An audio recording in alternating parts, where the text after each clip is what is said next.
सोलापूर जिल्ह्यातल्या माळशिरस मतदारसंघातल्या मार्कडवाडी गावाची सध्या चर्चा आहे.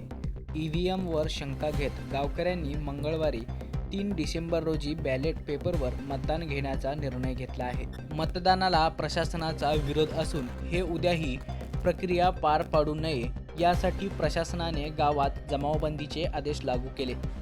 मात्र गावकरी आपल्या निर्णयावर ठाम असून उद्या होऊ द्या, दूध का दूध और पाणी का पाणी असा इशारा ग्रामस्थांनी दिला आहे. मार्कडवाडी मतदारसंघातून शरद पवार गटाचे उत्तमराव जानकर विजयी झालेले आहेत. परंतु मार्कडवाडी गावामध्ये महायुतीच्या राम सातपुतेंनी मोठी मत मिळवली.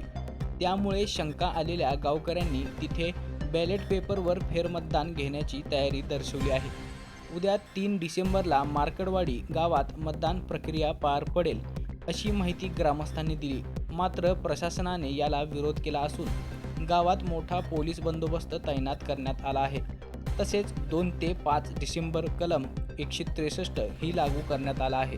बॅलेट पेपरवरील मतदानासाठी त्यांनी गावात प्रचारालाही सुरुवात केली असून घरोघरी जाऊन मतपत्रिका दाखवत आपण 20 तारखेला ज्याला मतदान केले होते त्यालाच मतदान करण्याचे आवाहन करताना दिसत आहेत. तहसीलदार किंवा प्रांताधिकारी यांनी कितीही प्रेशर आणला, गोळ्या झाडल्या तरी निवडणूक प्रक्रिया बॅलेट पेपरवर पार पडणार अशी जानकर गटाची भूमिका आहे. जानकर यांचे मताधिक्य घटण्यामागे ईव्हीएमचे कट कारस्थान असल्याचा गावकऱ्यांना संशय आहे. मार्कडवाडीमध्ये जानकर यांच्या बाजूने 80% मतदान झालेले असताना ईव्हीएममधून वेगळीच आकडेवारी समोर येत आहे.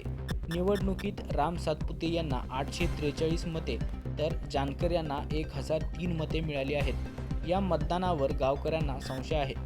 त्यामुळे पुन्हा बॅलेट पेपरवर मतदान प्रक्रिया राबवून ईव्हीएमची पोलखोल करण्याचा निर्णय गावकऱ्यांनी घेतला आहे.